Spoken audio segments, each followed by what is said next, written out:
least.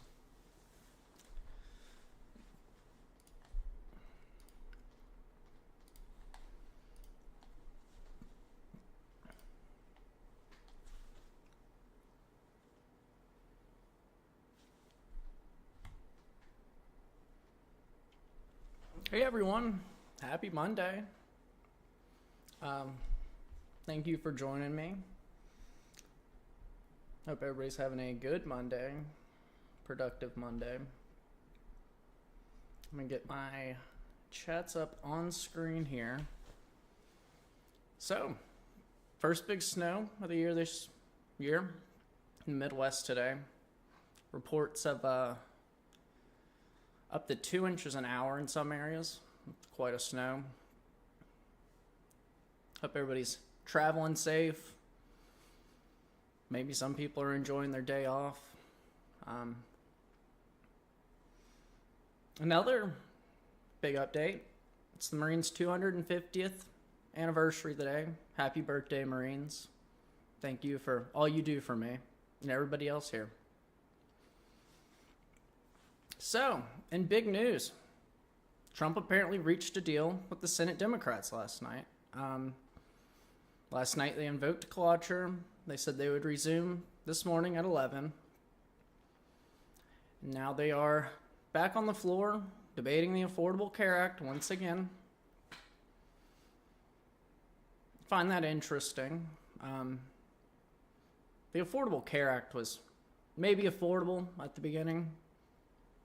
Its costs have ballooned to taxpayers. An interesting point I've seen in the last couple of days on the Affordable Care Act, Obamacare, whatever you want to call it.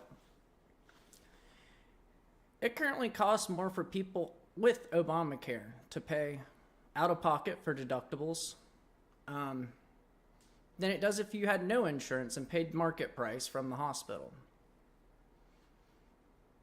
Now, I find that interesting on many levels, that we're calling something affordable, yet it makes things less affordable for the average American.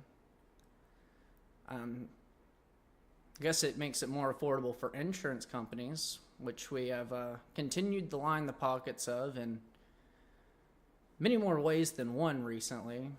Think of housing insurance, car insurance, health insurance. They never ever go down in price. They've only seemed to go up. So I find that rather interesting, that we're back on the floor debating that today, attempting to, I guess, continue to pay insurance companies. The same people that have championed Luigi Mangione for what he did, those abominable acts, are going to be the same people defending healthcare here in a couple of days. Today, actually. Over the next few, probably. So I find that really interesting. That's going to be a hard pill to swallow for parts of the populace, for sure. Before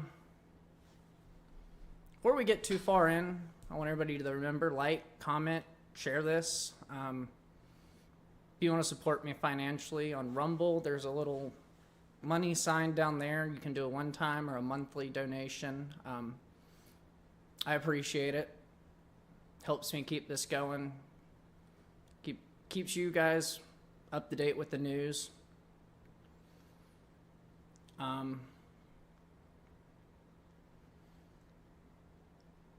So while we're on the topic of debating the Affordable Care Act, while we still haven't continued to fund our employees, our government employees have not been getting paid still to this day. That would be air traffic controllers, TSA, our military. 250th birthday of the Marines, and they still haven't seen their paycheck in over 40 days now. The longest shutdown in U.S. history.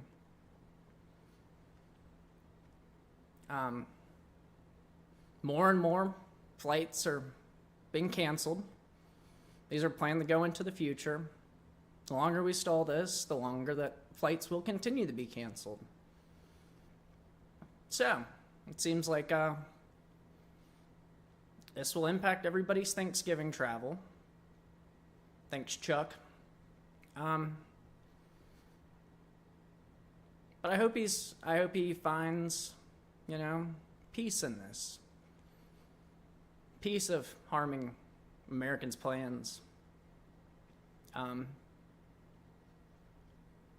It's unfortunate. It's unfortunate that flights will be canceled, likely through Thanksgiving. And I guess as an American, there's nothing really we can do. I guess just plan on having a backup plan.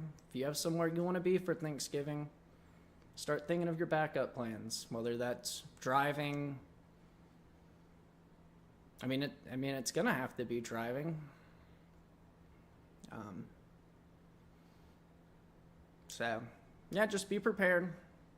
If you have plans to go see your loved ones this Thanksgiving, remember, the Democrats shut the government down. They canceled your flight, and now you've got to drive. So, just remember, thank them.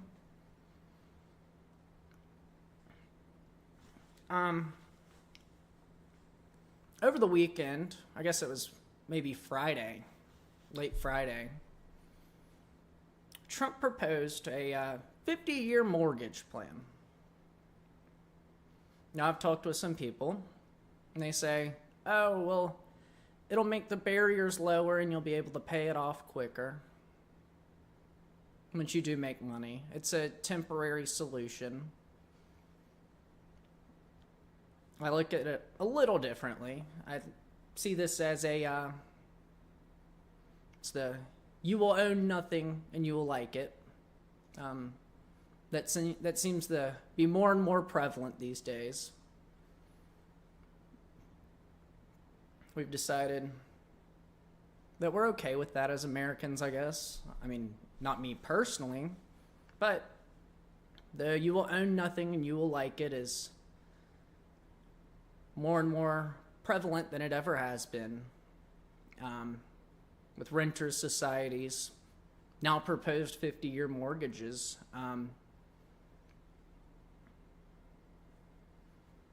I saw someone do some math on this, albeit I didn't double check it, but I took them at face value. And says on a 50-year mortgage, if you were to buy a $400,000 house, you could pay up to roughly $1 million extra to the bank on that $400,000 house over the 50-year time frame. Now, I like to think as, will this help Americans out? And right now, I don't see through that it will be a good thing in the long run. I think it plays right into the globalist strategy of you will own nothing and you'll like it. So we'll see where this goes. It's going to be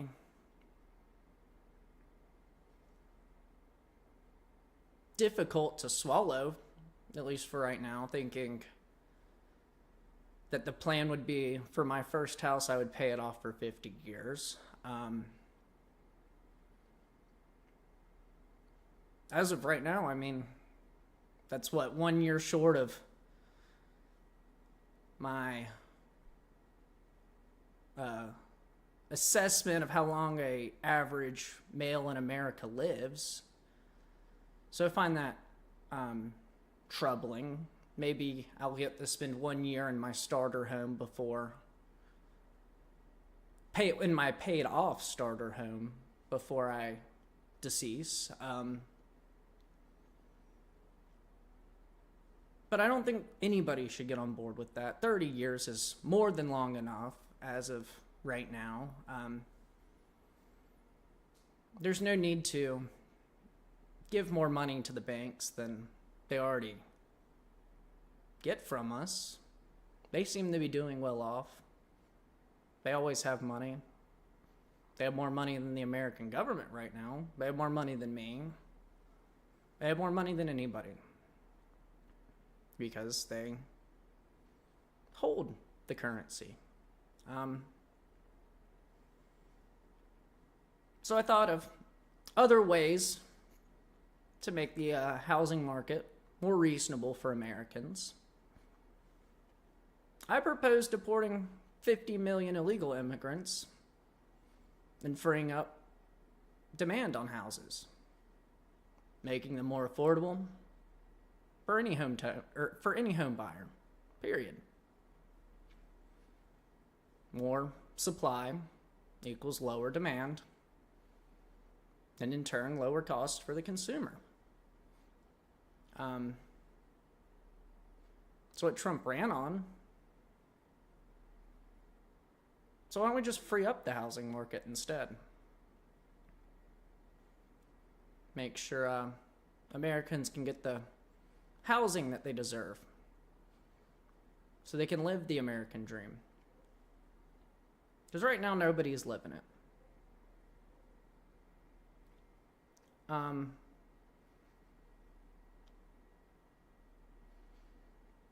In further news, the artificial intelligence scam starting to show its cracks.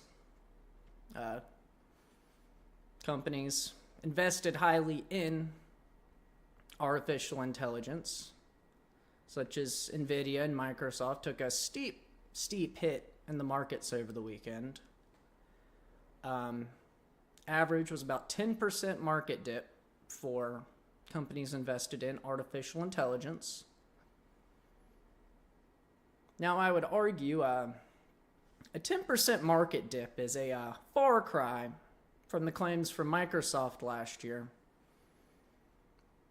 They had claimed that every $1 spent on artificial intelligence would return $3.70. Now, I don't know why your market dips 10% over the weekend if that claim is accurate.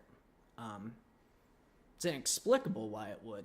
That seems to be much more of a correction than would ever happen if you were making 370% profits per dollar. So, artificial intelligence investments starting to show its cracks. And we'll see where it goes from here.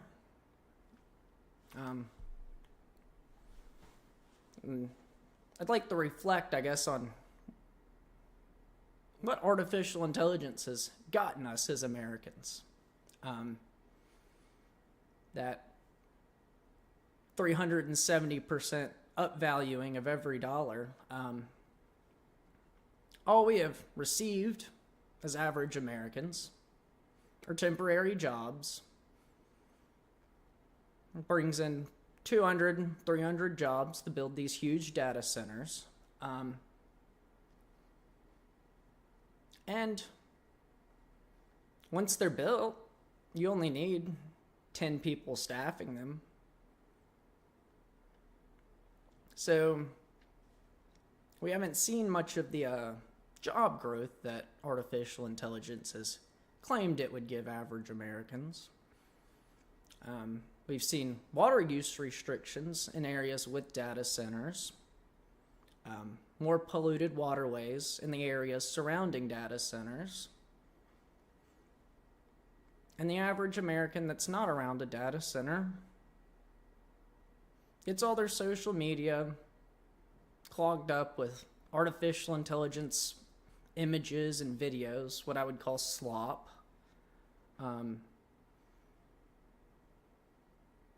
Nothing of value, typically. It's mostly just for memes or to promote misinformation, disinformation, whatever you want to call it. It's mostly what we get from artificial intelligence. So I hope Americans in general can see this and we go, hey, maybe this isn't the best idea. Maybe we should fight back against this a little bit. We should say no. Say no to the next data center. Tell them they can put it elsewhere. The data travels wirelessly these days. So I'd say no next time. Tell them don't put it here. Take it elsewhere. On Friday and over the weekend, a huge bombshell about the J6 pipe bomber investigation was released by Steve Baker. He believes he has identified the January 6th pipe bomber as former Capitol Police officer and current CIA security detail Shawnee Kirkhoff. This was done through gait analysis, measuring the patterns of walking of the suspect to a current CIA security detail officer. The results came up with a 94 to 98% match. Steve believes it's closer to a 98% match, and the video or the software he used came up with 94%.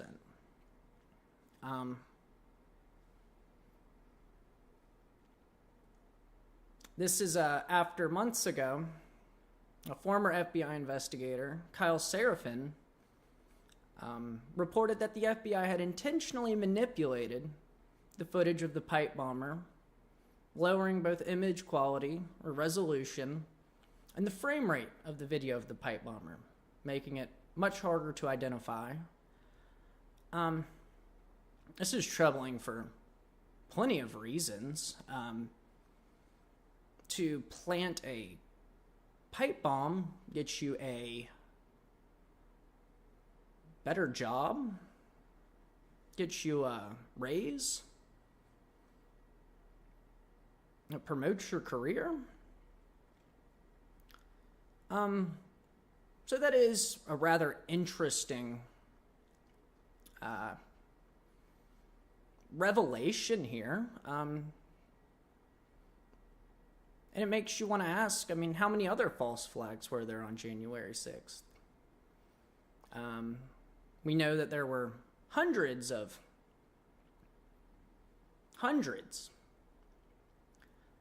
informants placed within the crowd.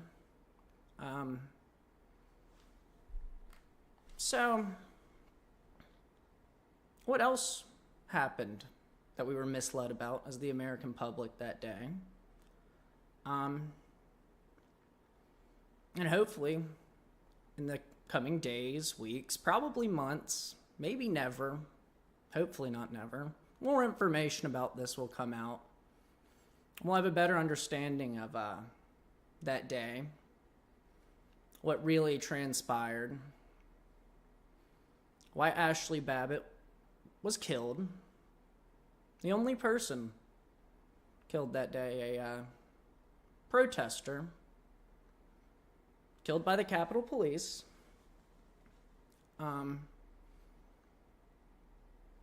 So yeah, keep pushing. Make sure that we get the information we deserve as the American public.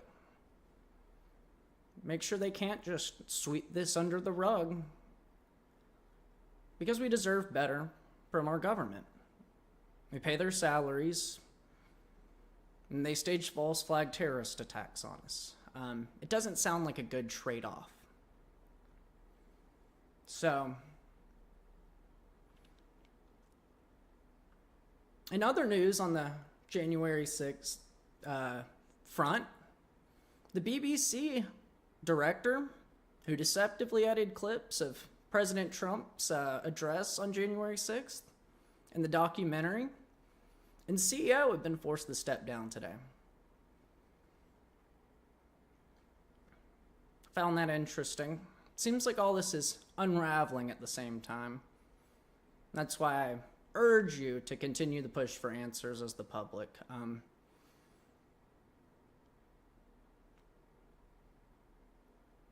We deserve better. We've been failed, misled, lied to, deceived by our federal government. And I hope, and by the BBC too. They're deceiving people across the world with that footage. But it should hit harder. Should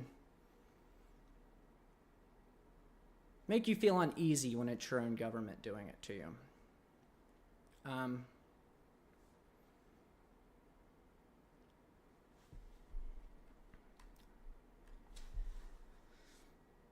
Makes you think. We haven't heard anything, once again, since Friday when this bombshell was released, from anything from Kash Patel, from Pam Bondi.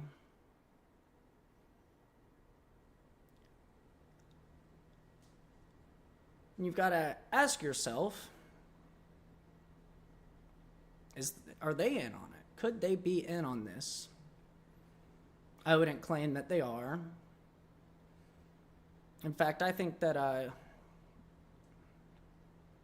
they're probably just in over their heads. That's my personal opinion on it right now. I don't think, as I said Thursday, that Kash Patel really knows what's going on behind the scenes. I don't think he's fully in control of the FBI right now. I think there are actors working behind the scenes to subvert him. But unless he can get control of the FBI, or can make sense of this to some extent, why it's taken so long, why the footage was doctored, we should be upset. And as I said Thursday, I think he should seriously consider stepping down or just disbanding the agency and turning it into a museum like he said he would on day one. It's up to him. But the way it is right now, he either has no control or he's in on it. And I'd argue it's likely that he just has no control over what's going on and is just unwilling to admit it. But if he wants to turn it to a museum tomorrow, might be the best case scenario. I want to remind everybody, if you enjoy what I do, like, comment, share it with your mom, your brother, your sister, your dad, your grandparents.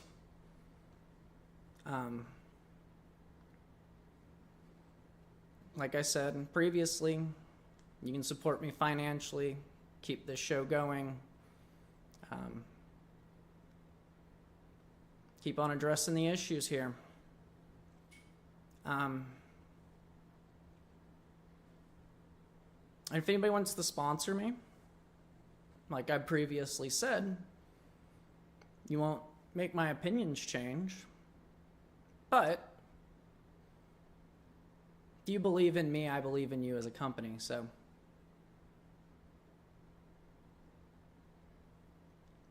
I appreciate that.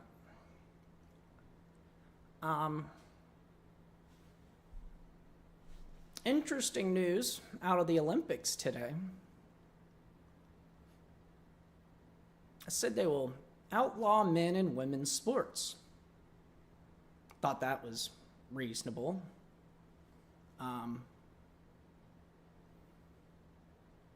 Seems only fair to the women that want to compete. They said this was because there are biological advantages to being a male. Go figure. It's also unfortunate because I was going to start betting. That was going to be the one thing I would bet on. It's the men and women's boxing. They're really good. But since I can't bet on that, I'll continue to not gamble. I don't condone it.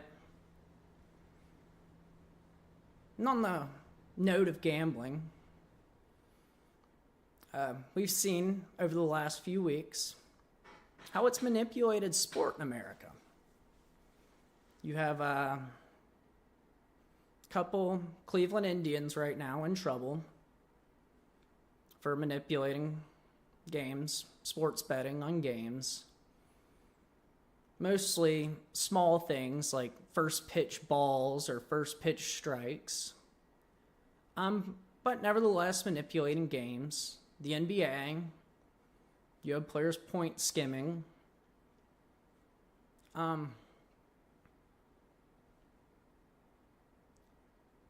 Failing to compete for gambling profits. So yeah, I just wanted to let everybody know, probably shouldn't be gambling on that stuff, because when the players are in on it, you obviously aren't the one with the insider knowledge. You're just the one that's paying their profits, taking advantage of you. So no, don't sports gamble, don't sports bet. Refrain from all of that. I beg you, because you don't have the insider knowledge. You don't have a pitcher texting you, I'm going to throw a first pitch ball at the start of this game tomorrow. Put $1 million on it. You don't have a guard in the NBA telling you, take the under tomorrow, I'm going to miss on purpose.